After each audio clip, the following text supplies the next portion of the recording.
Bismillahirrahmanirrahim. Assalamualaikum warahmatullahi wabarakatuh. Alhamdulillahi rabbil alamin. Wassalatu wassalamu ala rasulillahil karim, nabiyyina wa sayyidina Muhammadin wa ala alihi wa sahbihi ajma'in, wa ba'd. Saudara-saudariku dimanapun Anda berada, shaimin wa shaimat yang tengah menunaikan ibadah puasa Ramadan khususnya, semoga seluruh rangkaian ibadah kita yang kita tunaikan sampai dengan detik ini berkenan diterima oleh Allah Subhanahu wa Ta'ala. Baik puasa yang kita tunaikan dari mulai fajar tiba sampai dengan maghrib datang, pun demikian dengan ibadah malam kita, solat-solat kita, tilawah Quran kita, zikir kita, dan taubat kita kepada Allah Subhanahu wa Ta'ala. Semoga penerimaan terbaik di sisi Allah Subhanahu wa Ta'ala menghadirkan beragam keistimewaan yang dijanjikan oleh Allah Subhanahu wa Ta'ala dan Rasulullah sallallahu alaihi wasallam yang mempertegas itu semua dalam hadis beliau. Teman-teman sekalian, di antara ibadah yang penting di bulan Ramadan adalah ibadah yang ditunaikan di sepanjang malam Ramadan.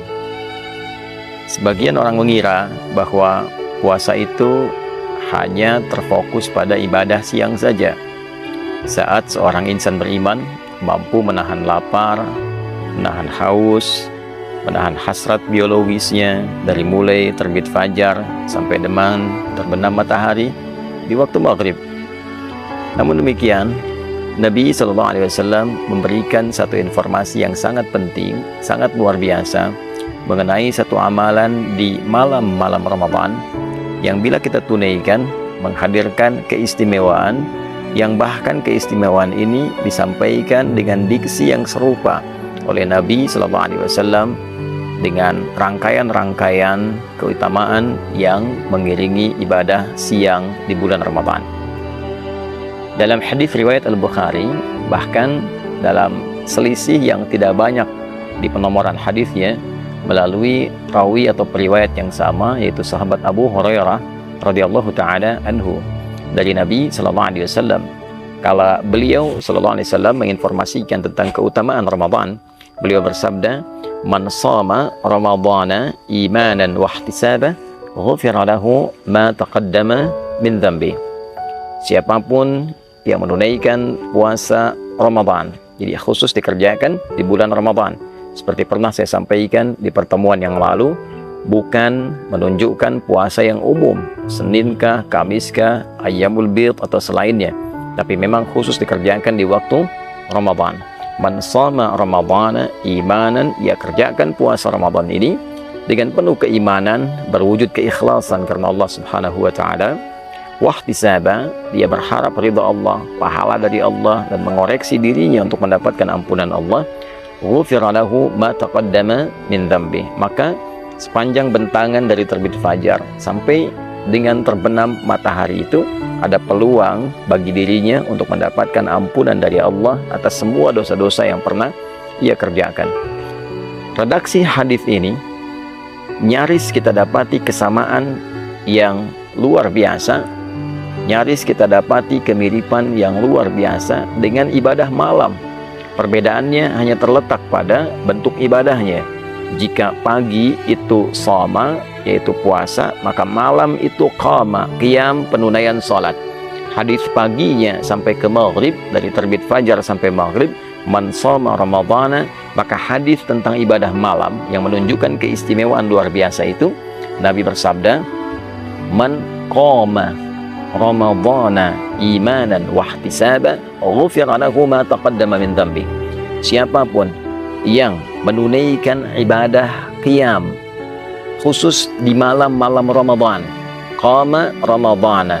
Jadi qiyam ini baik itu qiyamul lail sifatnya, baik itu tahajud ataupun witir, dikerjakannya khusus di malam-malam Ramadan, bukan di luar malam Ramadan. Bukan Al-Muharram, bukan Safar sampai dengan Rajab, ya, atau bahkan Syawal, atau bahkan kemudian Dzulqa'dah, Dzulhijjah. Ini khusus sepanjang malam Ramadan saja. Man qama Ramadhana, siapapun yang mampu menghidupkan malam Ramadan dengan menunaikan qiyam. Qiyam di sini dimaksudkan salat. Karena redaksi salat di dalam Al-Quran seringkali diiringi dengan turunan kata qama, baik itu dari qamanya ataupun aqamanya. Aqama yuqimu iqamatan, aqimus salah, yuqimunas salah, aqimis salah. Bahkan sebelum salat ada iqamah untuk memberikan isyarat kepada kita kesiapan untuk menghadirkan kekhusyuan sebelum menunaikannya. Man qama ramadhana, siapapun yang menunaikan, menghidupkan malam Ramadan, menunaikan salat dengan penuh kekhusyuan, imanan, dan dia kerjakan salat ini karena Allah, bukan karena trennya orang bangun dia bangun, bukan karena trennya orang menunaikan salat ini berjamaah dia ikut berjamaah, bukan karena trennya menunaikan salat di masjid fulan, masjid X, masjid yang ramai lalu dia ikut ke situ hanya untuk mengupdate statusnya. Bukan, dia kerjakan semua ini untuk mengharapkan ridha Allah Subhanahu wa taala. Wahtisaba, dan dengan keikhlasannya ini dia berharap benar ridha Allah, pahala dari Allah, seraya dia menghidupkan nilai evaluasi bagi dirinya. Dia evaluasi dirinya, dia bermuhasabah. Ghufira lahu ma taqaddama min dhanbi. Sama persis kalimatnya. Maka ia berpeluang mendapat ampunan Allah Subhanahu wa taala dari semua dosa yang pernah ia kerjakan selama hidupnya. Jadi antara ibadah siang dengan ibadah malam, satu ada keistimewaan yang serupa, yaitu sama-sama berpeluang menghadirkan ampunan Allah Subhanahu wa taala, serupa dengan hadirnya peluang ampunan dosa dari Allah Subhanahu wa taala. Oleh karena itu, ibadah malam ini tidak boleh disia-siakan.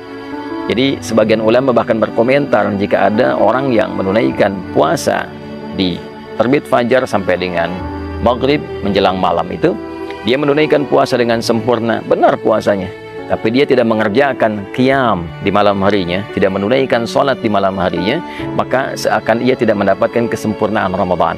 Karena ia berpeluang mendapatkan ampunan di siang harinya, sementara malamnya dia tidak mendapatkan anugerah serupa karena tidak mengambil peluangnya. Jadi ini yang pertama. Itulah yang menjadikan beberapa sahabat sampai istri Nabi SAW, khususnya Sayyidah Aisyah radhiyallahu ta'ala anha, begitu memburu kesempatan malam-malam Ramadan. Ya, karena selain ada ampunan dosa, ada peluang yang kedua, yaitu peluang mendapati malam Al-Qadar. Ya, peluang mendapati malam Al-Qadar.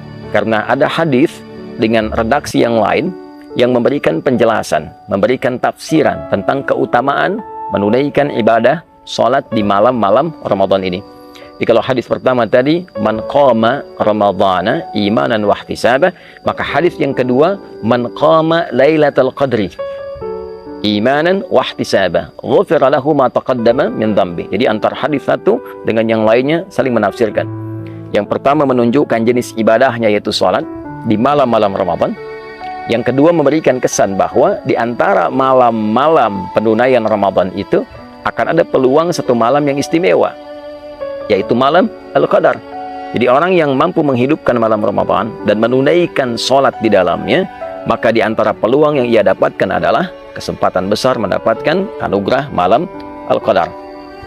Untuk itulah kemudian Nabi SAW menegaskan, man qama lailatul qadri, siapapun yang mampu menunaikan sholat di malam Ramadan dan bertepatan malam itu dengan malam Al-Qadar, ghufira lahu ma taqaddama min dhanbi, maka berpeluang ia mendapatkan semua ampunan dari beragam jenis dosa yang pernah ia kerjakan dalam hidupnya. Sampai satu ketika Al-Imam At-Tirmidzi mendokumentasikan satu hadis yang riwayatnya tersambung pada Sayyidah Aisyah radhiyallahu ta'ala anha dari Nabi sallallahu alaihi wasallam. Satu keterangan ketika beliau bertanya kepada Nabi sallallahu alaihi wasallam, qalat atau kama qalat, ya Rasulullah, ara'aita in 'alimtu ayya lailatul qadri ma aqulu fiha. Ya Rasulullah, bagaimana pendapat Anda sekiranya saya menyadari, saya merasakan malam ini ada getaran yang berbeda, ada tanda-tanda malam Al-Qadar. Maka kalau saya sedang menghidupkan malamnya, kemudian merasakan aura itu, doa apa yang harus saya bacakan? Doa apa yang Anda bimbingkan? Maka Nabi SAW mengatakan, faquli, maka katakanlah dengan kekhusyuan, dengan penuh harap, Allahumma innaka afuun tuhibbul afwa fa'fu anni. Riwayat lain, Allahumma innaka afuwun karim tuhibbul afwa fa'fu anni. Ya Allah, sungguh Engkau Maha Pemaaf, sungguh Engkau Maha Penghapus dari seluruh noda dan kotoran yang pernah dikerjakan oleh hamba-Mu ini. Tuhibbul afwa, dan Engkau mencintai sifat maaf. Engkau mencintai hamba-Mu yang menengadah kepadamu memohon pemaafan dan ampunan. Fa'fu anni, maka dengan segala sifat kelembutan kemuliaan-Mu ini dalam memberikan maaf, maafkan aku. Ampuni dosaku, hilangkan dan gugurkan seluruh kesalahanku. Nah, ini keutamaan ibadah di malam-malam Ramadan. Jadi yang pertama, berpeluang menggugurkan dosa. Yang kedua, berpeluang mendapati malam Al-Qadar, dan bonusnya adalah ampunan dosa dari Allah Subhanahu wa Ta'ala.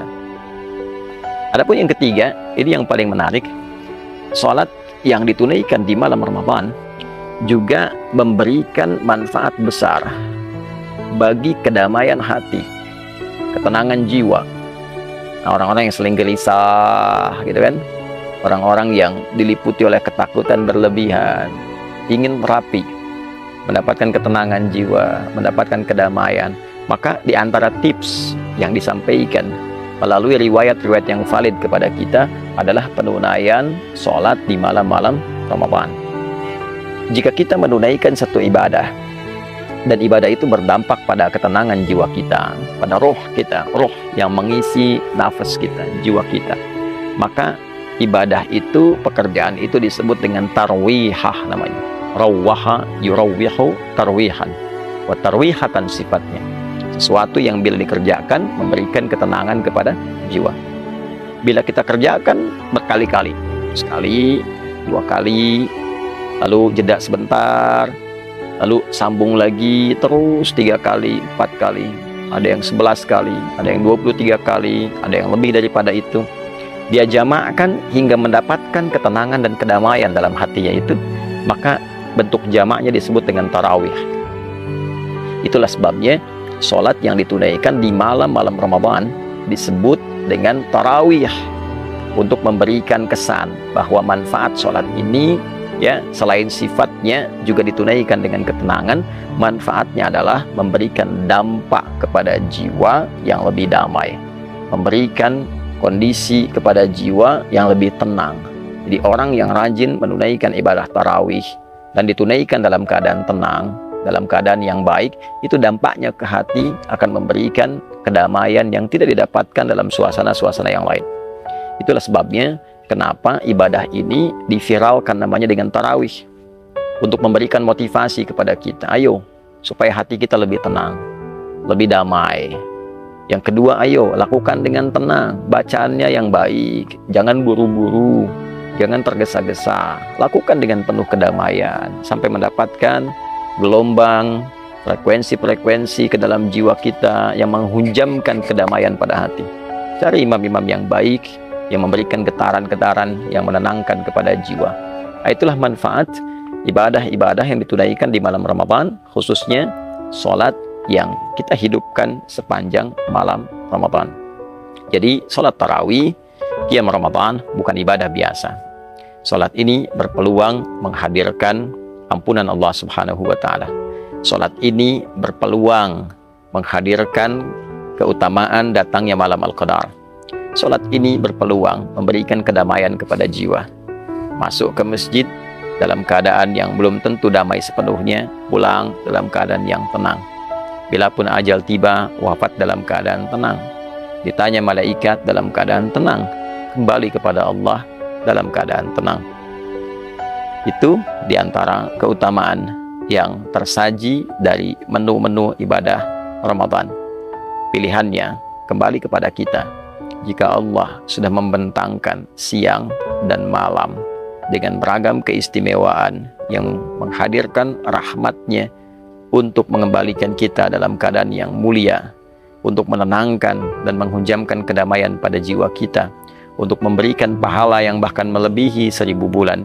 Bila dengan itu semua belum tergerak kita untuk menyambutnya, maka dengan cara apa lagi Allah memberikan peluang kepada kita untuk mengembalikan diri kita dalam keadaan yang baik? Saudara-saudariku, kita diciptakan dalam fitrah yang baik. Kita diciptakan dalam kondisi yang mulia. Ramadan memberikan peluang kepada kita untuk mengembalikan kita dalam keadaan fitrah yang baik dan mulia itu. Mari kita menyambutnya, mari kita hidupkan, dan semoga Allah memberikan kekuatan kita untuk mengoptimalkan semua amalan dan keistimewaan yang tadi disampaikan. Allahumma taqabbal minna innaka antas sami'ul alim wa tub 'alaina innaka antat tawwabur rahim. Allahumma ij'alna min muqimis salah wa nakhussuka ya Allah warzuqna ya arhamar rahimin bil quwwah wal hubba ya arhamar rahimin bil quwwah wal hubba tam li iqamati at-tarawih mukhlishina lakad-din ya rabbal alamin. Sallallahu ala sayyidina Muhammad wa ala alihi wa sahbihi ajma'in wa akhiru da'wana alhamdulillah rabbil alamin. Demikian Adi Hidayat, selamat berbuka.